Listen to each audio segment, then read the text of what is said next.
Good morning everybody. Vidya Bharati education group की online class में आपका हार्दिक स्वागत। मैं मुकेश कुमार, रसायन विज्ञान का 12वीं क्लास चैप्टर नंबर 2 विलियन की सेकंड क्लास लेकर फिर से आपके सामने उपस्थित हूँ। देखो, पिछली क्लास में अपन ने क्या क्या पढ़ा था। पिछली क्लास में अपन ने पढ़ा था W/W, V/V और W/V। ये तीनों चीजें पढ़ ली थी, अर्थात द्रव्यमान परसेंट पढ़ लिया था, आयतन प्रतिशत पढ़ लिया था और द्रव्यमान आयतन प्रतिशत पढ़ लिया था।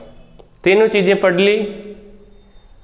इसके ये क्या थे? सांद्रता की इकाइयां थी, सांद्रता को व्यक्त करने की इकाइयां थी और सांद्रता को व्यक्त करने की इकाइयां 3 इकाइयों के बारे में पढ़ लिया था। आज आगे अपन और पढ़ते हैं अन्य इकाइयों के बारे में। क्या है देखो, आज का अपना अगला टॉपिक जिसमें सांद्रता की इकाई है पार्ट प्रति मिलियन। पार्ट प्रति मिलियन। देखो, इसका यूज कब किया जाता है? जब क्या हो, विलय की मात्रा अत्यंत सूक्ष्म हो। जब विलय की मात्रा अत्यंत सूक्ष्म हो तो उसे पीपीएम में व्यक्त करते हैं। तो उसे पीपीएम में पार्ट प्रति मिलियन में व्यक्त करते हैं। तो देखो क्या परिभाषा क्या निकल के आएगी? किसी विलय पदार्थ के भार भागों की वह संख्या जो 10 की पावर 6 अर्थात 10 लाख कह सकते हैं, भार भागों में उपस्थित हो। भार भागों में उपस्थित हो।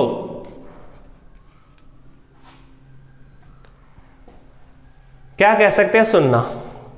जब विलय पदार्थ की मात्रा अत्यंत सूक्ष्म होती है तब उसे पीपीएम में व्यक्त किया जाता है, अर्थात पार्ट प्रति मिलियन में। और इसी से परिभाषा निकलती है मिलियन। मिलियन का मतलब होता है 10 की पावर 6 अर्थात 10 लाख। 10 लाख में कितना पार्ट है उसका? किसका? विलय का। अर्थात विलय के भार भागों की वह संख्या जो किसी विलयन के 10 की पावर 6 भार भागों में उपस्थित हो, पीपीएम कहलाता है, पार्ट पर मिलियन कहलाता है। देखो, सूत्र बनाते हैं क्या इसके लिए? किसकी मात्रा? विलय की।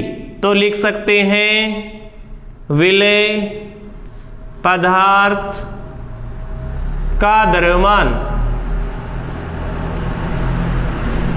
विलय पदार्थ का द्रव्यमान अपॉन विलयन का द्रव्यमान।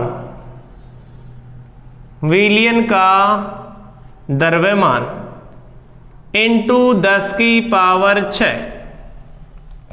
विलय पदार्थ का द्रव्यमान अपॉन विलयन का द्रव्यमान इंटू 10 की पावर 6। यह फॉर्मूला होता है क्या ज्ञात करने का? पीपीएम।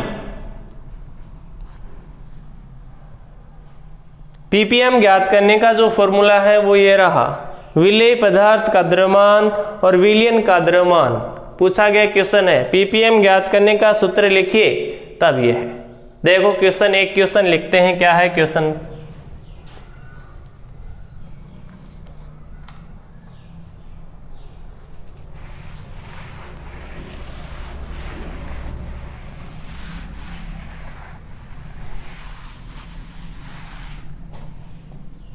क्वेश्चन देखना, समुद्री जल के समुद्री जल के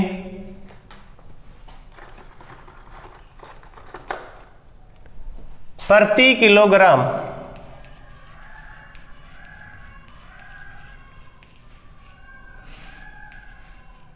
किलोग्राम में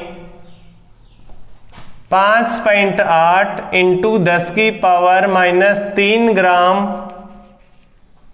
ऑक्सीजन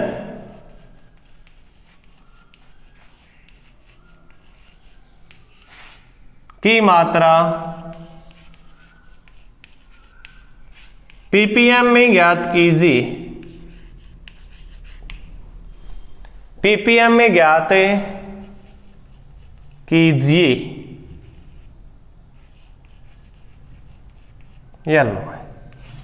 यह आपके सामने क्वेश्चन। जब विलेय पदार्थ की मात्रा अत्यंत सूक्ष्म हो तो उसे पीपीएम में व्यक्त करते हैं, और किसी विलेय पदार्थ के बाहर भागों की वह संख्या जो विलयन के 10⁶ अर्थात 10 लाख बाहर भागों में उपस्थित हो पीपीएम कहलाता है। पीपीएम ज्ञात करने का जो फॉर्मूला है वो ये है, विलेय पदार्थ का द्रव्यमान अपॉन विलयन का द्रव्यमान इंटू 10⁶। देखो, जैसा आपको बताया जा रहा है कि प्रश्न में क्या क्या दिया जाता है उसको आपको लिखना है सबसे पहले। तो देखो, विलेय पदार्थ का द्रव्यमान, इतनी ऑक्सीजन को घोला गया है, तो ऑक्सीजन क्या है? विलेय पदार्थ का द्रव्यमान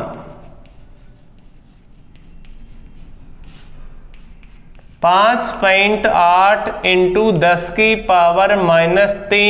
ग्राम,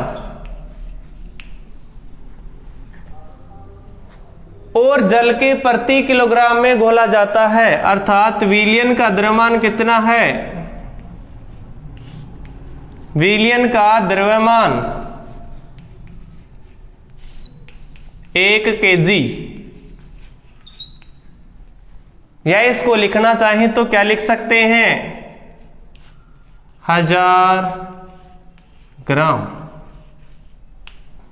लिख सकते हैं ना। तो देखो, सूत्र लगाते हैं। अपने पास जो चीजें दी हुई थी वो अपने को लिखनी थी, जो लिख दी। अब बताओ, विलेय पदार्थ का द्रव्यमान कितना है? 5.8 इंटू 10⁻³ और विलयन का द्रव्यमान कितना है? 1000, और ये क्या है? 10⁶। तो बताओ क्या बचेगा? देखो, 10⁻³ लिख सकते हैं क्या? इसको लिखा जा सकता है। तो 10⁻³ जैसे ही ऊपर जाएंगी माइनस की हो जाएंगी, तो 3 तो ये और 3 ये, -6, तो -6 से -6 क्या हो जाएगी? वो सॉरी, +6 से -6 कैंसिल। तो ऐसे में अपने पास क्या बचेगा? देखो, केवल जो मान बचेगा वो बचेगा 5.8 ppm, अर्थात ऑक्सीजन की मात्रा कितनी है? 5.8 ppm प्रति पार्ट प्रति मिलियन है। ये आपके सामने था। कौन? ppm। क्या है ppm? आपको पता चला क्या? देखो, दोबारा बताते हैं। ppm एक सांद्रता को व्यक्त करने की इकाई है। इसका यूज कब किया जाता है? इसका यूज तब किया जाता है जब विलेय पदार्थ की मात्रा क्या हो? अत्यंत सूक्ष्म। विलेय की मात्रा क्या हो? अत्यंत सूक्ष्म हो, तब इसका यूज किया जाता है। और इसमें इसे परिभाषा के तौर पर कहा जाता है कि 10⁶ भार भागों में उपस्थित जो विलेय की भार भाग मात्रा होती है उसी को क्या कहा जाता है? ppm। ppm ज्ञात करने का फॉर्मूला ये रहा, विलेय पदार्थ का द्रव्यमान अपॉन विलयन का द्रव्यमान इंटू 10⁶। और अपने पास एक क्वेश्चन आया, समुद्री जल के प्रति किलोग्राम में 5.8 इंटू 10⁻³ ग्राम ऑक्सीजन की मात्रा ppm में ज्ञात करनी है तो अपने के पास विलेय पदार्थ का द्रव्यमान ये रहा और विलयन का ये रहा, और दोनों को फॉर्मूले में रख के अपन ने जैसे ही निकाला अपने पास आंसर आए 5.8 ppm। ये था आपका एक छोटा सा टॉपिक ppm। बात समझ में आई? देखो इसी के साथ अगला छोटा सा टॉपिक और है, नया टॉपिक मोल भिन्न।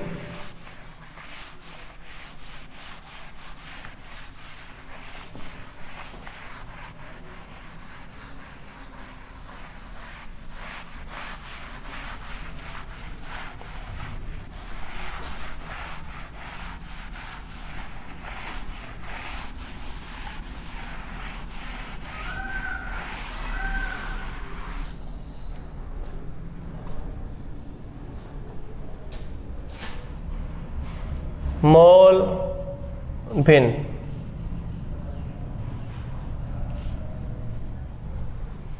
क्या होता है? मोल भिन्न क्वेश्चन पूछा जाता है भाई, इसका सूत्र। मोल भिन्न को क्या कहते हैं? देखो इसका दूसरा नाम होता है मोल अंश, या इसको कहा जाता है मोल प्रभाज। मोल अंश या मोल प्रभाज कहा जाता है। इसे अक्ष से दर्शाया जाता है, इसे अक्ष से दर्शाते हैं। मोल भिन्न या मोल अंश या मोल प्रभाज कहा जाता है और इसे अक्ष से दर्शाया जाता है। देखो क्या होता है मोल भिन्न मोल अंश? देखो कोई भी मिश्रण है, मिश्रण में उपस्थित जो अवयव होते हैं, कोई भी मिश्रण है, उस मिश्रण में जितने भी अवयव हैं, उस एक अवयव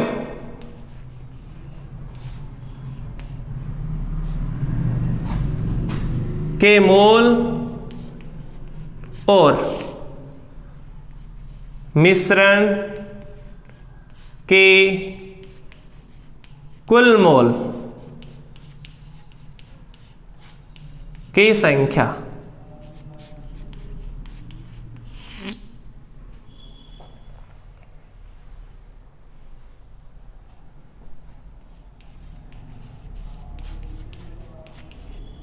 लो लिख दिया सामने। इसी से परिभाषा निकालेंगे, देखना कैसे।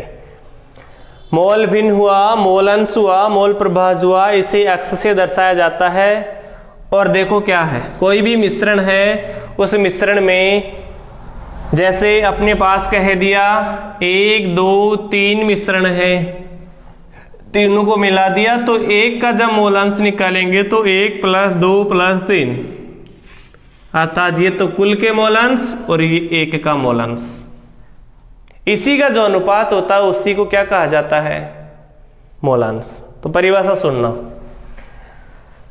क्या परिभाषा लिखेंगे? किसी मिश्रण के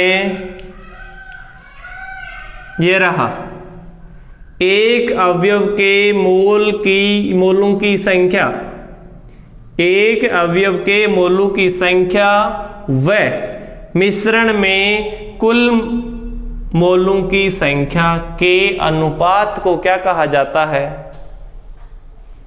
मोलांश कहा जाता है। क्या कहा जाता है? मोलांश। देखना, किसी मिश्रण के एक अवयव, किसी मिश्रण के एक अवयव का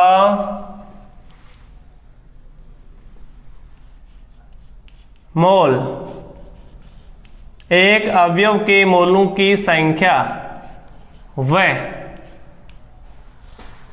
मिश्रण के कुल मोलों की संख्या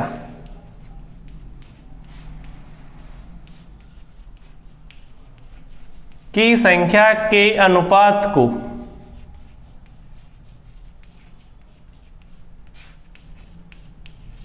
अनुपात को क्या कहा जाता है?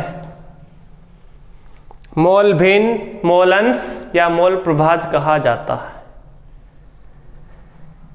तो सूत्र क्या निकला अपने पास? मोल अंश ज्ञात करने का, एक अवयव के मोल की संख्या और मिश्रण के कुल मोलों की संख्या के जो अनुपात होते हैं उसी अनुपात को क्या कहा जाता है? मोल अंश कहा जाता है। जैसे बात की जाती है, माना कोई मिश्रण है, माना कोई मिश्रण है, उस मिश्रण में कितने अवयव हैं? 2। मिश्रण में 2 अवयव हैं, आप मानो तो 3 भी मान सकते हो, ए व बी मान लिया मैंने।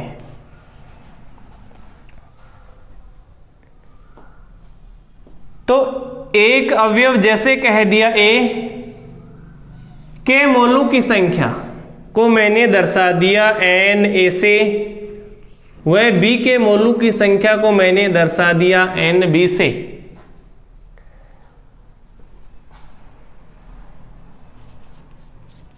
हो तो मोल अंश को क्या कहेंगे? अक्ष का मोल अंश अक्ष ए और बी का मोल अंश अक्ष बी होगा। देखना कैसे, ए के लिए ज्ञात करेंगे तो यहां लगा दिया जाएगा अक्ष ए बराबर, अक्ष ए बराबर एक अवयव के मोलों की संख्या, कितने अवयव हैं? 2।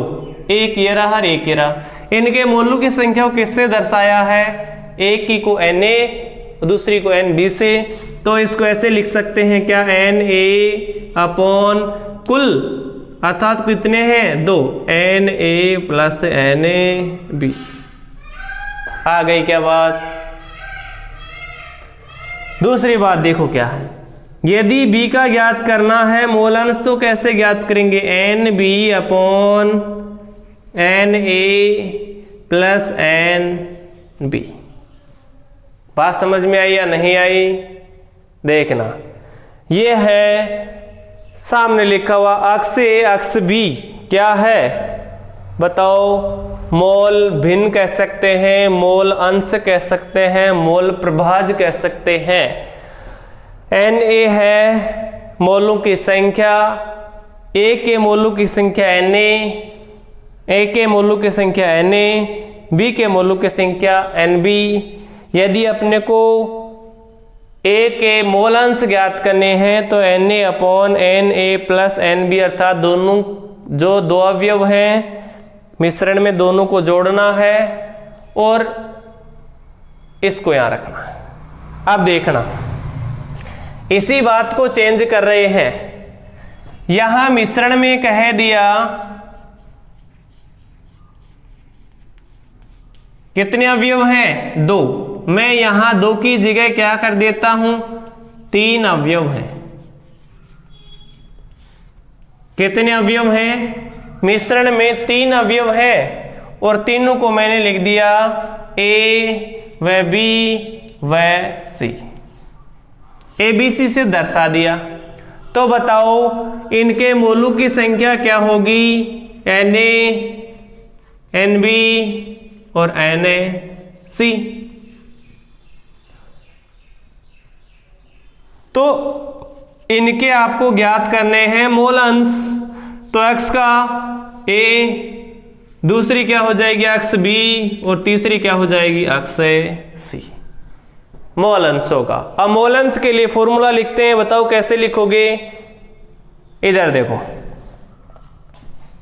जैसे यहां x के लिए लिखा था अपने x a n A upon n A plus n B, ये कब लिखा था? जब 2 अवयव थे।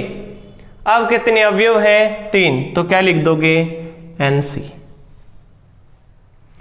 ऐसे ही अपने को यदि बी का ज्ञात करना है तो क्या लिखोगे बताओ? एक्स बी बराबर, देखो दोबारा मिटा के लिखते हैं ताकि आपको दिखने में प्रॉब्लम ना हो।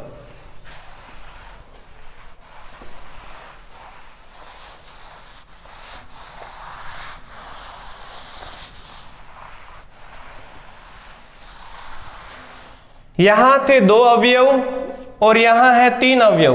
कितने अवयव? 3। तो 3 अवयव के लिए सामने लिखा हुआ है 3 अवयव का नाम ए व बी व सी, और इनके आपको लिखने हैं n A n B n C. 3 इसके मोलों की संख्या, वह इसके मोलेंस क्या होंगे? एक्स ए, एक्स बी, एक्स सी। तो अपने को प्रत्येक का मोल अंश ज्ञात करना है। जैसे ए का ज्ञात करना है तो ए के मोलों की संख्या रखनी है ऊपर, और तीनों के मोलों की संख्या को जोड़ के कहाँ लिख देना है? नीचे। जैसे अपने को बी की ज्ञात करनी है मोल अंश, तो बी के मोलों की संख्या ऊपर रखनी है और तीनों को जोड़ के कहाँ रखनी है? नीचे। ऐसे ही यदि अपनी तीसरी निकालनी है तो सी के मोलों की संख्या निकालनी हो तो सी के मोल अंश कहाँ, मोलों की संख्या ऊपर रखेंगे और तीनों का योग नीचे। ये लो, बात समझ में आ रही है क्या? यदि 4 अवयव हो तो यहाँ n A, n B, n C और एन डी हो जाएगा। किसी का भी ऐसे निकाला जा सकता है मोल अंश। तो पूछा गया प्रश्न है मोल अंश ज्ञात करने का फॉर्मूला बताइए। तो आपको बताना है एक अवयव के मोलों की संख्या, एक अवयव के मोलों की संख्या अपॉन मिश्रण में उपस्थित कुल मोलों की संख्या। ये फॉर्मूला आपको लिख के आना है। प्रश्न आए तो पूछा गया प्रश्न है मोल अंश ज्ञात करने का फॉर्मूला लिखिए। बात समझ में आई? तो देखो क्या है क्या नहीं है मोल अंश।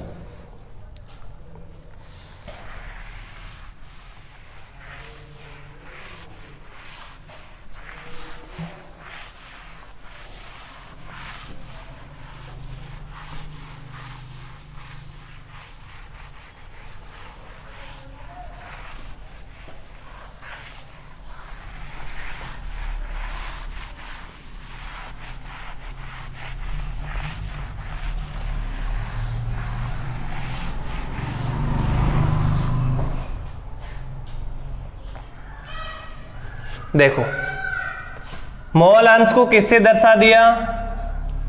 वापस बता रहे हैं 1 मिनट के लिए। मोल अंश को किससे दर्शा दिया? मोल अंश को दर्शा दिया अपन ने अक्ष से। इसका दूसरा नाम क्या होता है? मोल प्रभाज, या क्या कह सकते हैं? मोल भिन्न। 3 नाम है। ज्ञात करने का सूत्र होगा एक अवयव के मोलों की संख्या अपॉन मिश्रण में उपस्थित कुल मोलों की संख्या। कुल मोलों की संख्या। जैसे यदि 2 अवयव प्रेजेंट हैं, ए व बी अवयव है, तो इनके मोलों को लिखेंगे एन ए एन बी, और इसके मोल अंश या मोल प्रभाज या मोल भिन्न को लिखेंगे एक्स ए एक्स बी। इसी के साथ जैसे अपने को ए के मोल अंश निकालने हैं, ए के मोल अंश निकालने हैं तो उसको लिखेंगे एक्स ए, और यदि बी के निकालने हैं तो एक्स बी, और ए के मोलों की संख्या को ऊपर रखेंगे और बी के दोनों की, ए व बी दोनों हैं, उन दोनों के मोलों का योग नीचे रखेंगे। इसी प्रकार बी के मोल अंश निकालने हैं तो अपन रखेंगे बी के मोलों की संख्या और नीचे रखेंगे ए व बी दोनों के मोलों की संख्या। और इसी के साथ आपको क्या करना है? एक नोट लगा के रखना है याद। कुल मोल अंश का योगफल हमेशा एक होता है।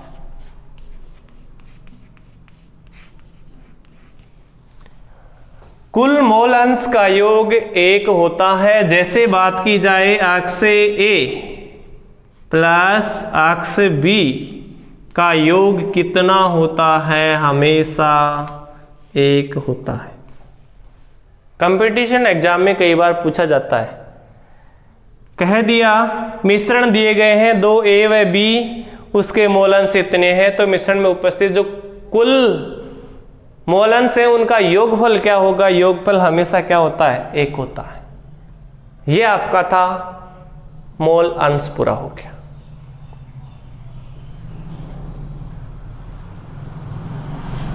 देखो तो इसी के साथ अगला टॉपिक पढ़ते हैं आगे। क्या है वो अगला टॉपिक?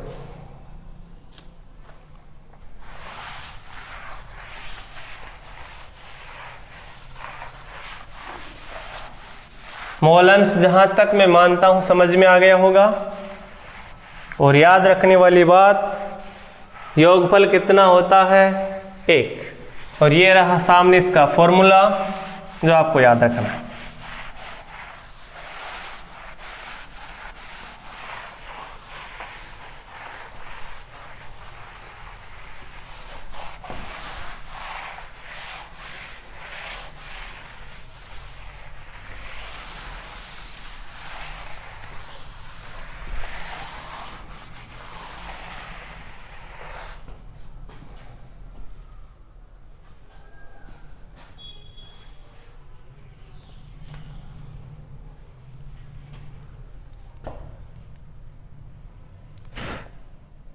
देखो एक क्वेश्चन है,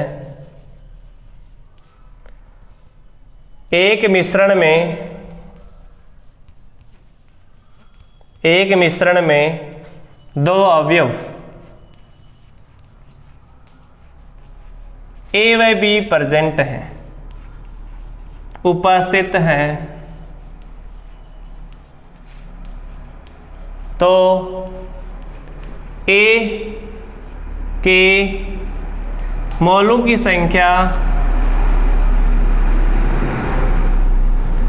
20 व बी के मोलों की संख्या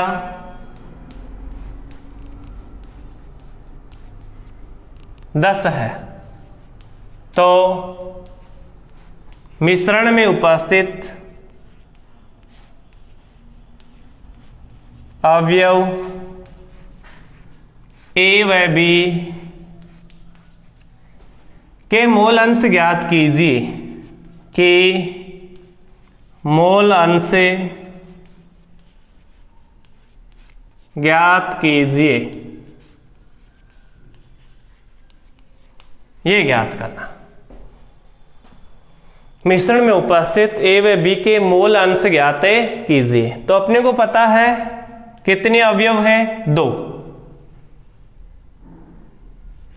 तो देखो ए के मोलों की संख्या कितनी है, मोलों की संख्या 20, और मोलों की संख्या को अपने दर्शाते हैं Na से, 20 आ गई। बी के मोलों की संख्या को अपन दर्शाते हैं किससे, Nb से, और ये कितनी आ गई, 10। अब अपने को ज्ञात करना क्या है, अक्ष ए व अक्ष बी ज्ञात करने हैं। तो अपन जानते हैं फॉर्मूला, अक्ष ए बराबर क्या होता है, Na upon Na plus Nb, और B के मोल अंश ज्ञात करने हो तो Nb upon Na plus Nb। रख दो मान, Na का मान कितना है, 20, और Na का मान 20, Nb का मान 10, कितनी आ गई, 20 अपॉन 30 और सोल्व करके निकाल लेंगे जो भी आएगा। इसी के साथ 10 और ये कितनी आ गई 20 प्लस 10 कितनी हो गई 10/30 हो गए क्या। अब जैसे ही अपनी क्या करेंगे भाग देंगे, इससे तो ये कैंसिल इससे ये कैंसिल, तो बराबर आ जाएगा जैसे 0.06 और इतना आ जाएगा और ये आ जाएगा 0.3 के आसपास आ जाए। ये हो गया मोलेंस। तो ऐसे जो भी सॉल्व करेंगे आगे आ जाएगा ये मान अपना, ये मोलेंस आ जाएगा। कितना मोलेंस है ए का, कितना मोलेंस है बी का। बात क्लियर हुई क्या। तो ये दो छोटे छोटे टॉपिक थे, पीपीएम और मोलेंस, दोनों के क्वेश्चन पूछे गए बोर्ड एग्जाम में। इसी के साथ नेक्स्ट टॉपिक पे चलते हैं।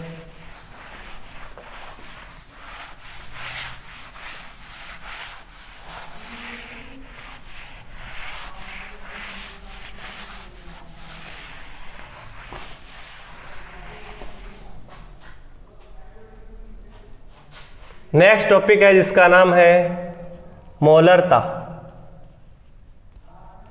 और इसी से रिलेटेड दूसरा आएगा मोललता। देखना क्या होंगे मोलरता और क्या होते हैं मोललता। दोनों में थोड़ा सा अंतर दिख रहा है आपको, कितना अंतर है, क्या है और क्या नहीं है। देखो जनरल सी बात कर लेते हैं। क्या होता है मोलरता को दर्शाया जाता है कैपिटल एम से, और इसको दर्शाया जाता है किससे, स्मॉल एम से। मोलरता को दर्शाया जाता है कैपिटल एम से, मोलरता को दर्शाया जाता है स्मॉल एम से। क्या होते हैं दोनों, क्या समान होते हैं या अलग अलग होते हैं। याद रखने वाली बात, जैसे ही लिखा हुआ है मोलरता और लिखा हुआ है मोललता, तो देखो दोनों को यहां से ऐसे उठाना है मोल, और दोनों के सामने छाप देना है मोल।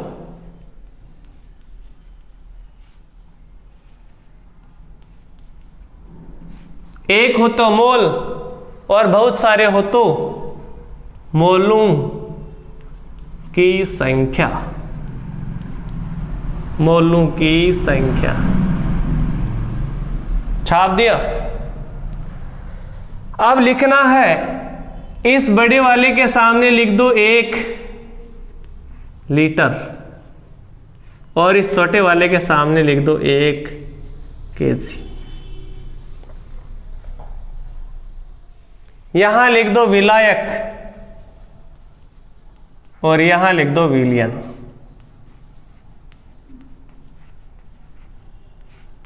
बस 1 लीटर विलियन में उपस्थित विलय के मोलों की संख्या मोलरता, और 1 केजी विलायक में उपस्थित विलय के मोलों की संख्या मोललता कहलाती है।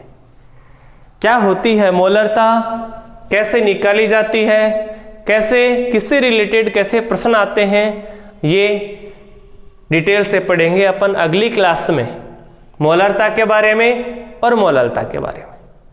तो आज की क्लास अपनी यहीं पे ख़त्म होती है। आज अपन ने 2 टॉपिक पढ़े, एक का नाम था पीपीएम और दूसरे का नाम था क्या, मोल भिन्न। ठीक है, अगली क्लास के साथ फिर से मिलते हैं। Thank you.